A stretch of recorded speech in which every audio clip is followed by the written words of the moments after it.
श्री राम समर्थ। सितंबर 25। अखंड अनुसंधान जारी रखने के लिए क्या करना चाहिए? भगवान ने हमें बुद्धि दी है और उसका प्रयोग करके हम काम करते हैं, यानी भगवान ही हमारे द्वारा सभी कार्य करवाते हैं। अतः यदि हम अपना प्रत्येक कर्म इस भाव से करें कि सब उन्हीं की प्रेरणा से घटित हो रहा है, तो हमारा भगवान के प्रति प्रेम दृढ़ होगा। जो भी कुछ करना हो वह सब भगवान के लिए करे, तो हमें पाप पुण्य की बाधा क्यों हो? एक बार कबीर के यहाँ मेहमान आए। घर में तो उन्हें भोजन कराने के लिए कुछ भी नहीं था, और शास्त्र में ऐसा कहा गया है कि अतिथि को भगवत स्वरूप मानना चाहिए। इसलिए कबीर ने उसके लिए पर्याप्त होगा इतने अनाज की चोरी की। चोरी करना बुरा है, पाप है, फिर भी चोरी भगवान के लिए की, अतः उसे पाप नहीं लगा। अंततः कर्म हो जाने के बाद हम अवश्य भगवान का स्मरण करें और कर्म उसे अर्पण करें। फलतः धीरे धीरे अभिमान कम होकर भगवान के प्रति प्रेम दृढ़ होगा। एक बार दृढ़ निश्चय करें कि हम भगवान के हैं, संसार के नहीं हैं, और इस निश्चय को पक्का करने के लिए निरंतर नामस्मरण करें। हम मनुष्य हैं, यह भान जितना दृढ़ होता है उतनी ही दृढ़ता नामस्मरण के बारे में हो। फिर भी यह साधना कठिन है। यदि यह नहीं सरता है तो उसके बाद द्वितीय उपाय, जो कुछ घट रहा है वह भगवत कृपा और प्रेरणा से घट रहा है, ऐसी भावना अंतःकरण में रखे।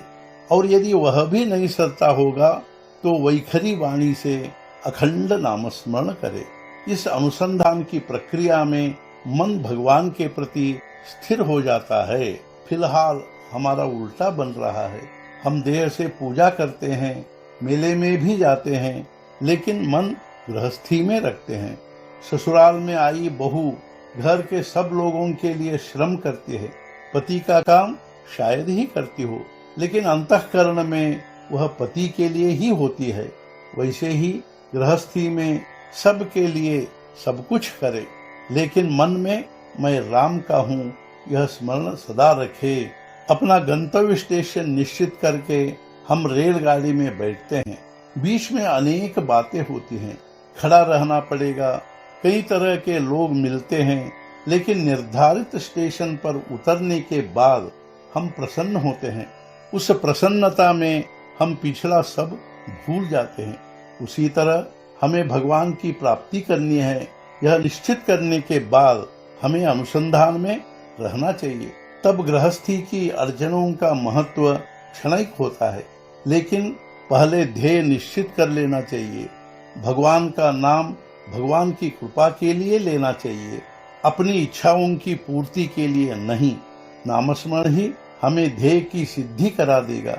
भगवान की तरह हमें भी गृहस्थी में रहकर उसके बाहर रहना चाहिए। अपने देह की ओर साक्षी के समान देखना सीखे। यदि वह नहीं सकता हो तो विस्तार में रहकर भी अनुसंधान में रहे। पढ़ा हुआ भूला जाएगा, देखा हुआ भूला जाएगा, जो कृति की होगी वह भी भूला जाएगी, किंतु अंतःकरण में भगवान का जो अनुसंधान दृढ़ हुआ है उसे भूलना नहीं चाहिए। आज के मुख्य विचार, कलयुग में अवतार नहीं है, लेकिन नामावतार जरूर हैं, और वही सच्चा उद्धार करने वाला है।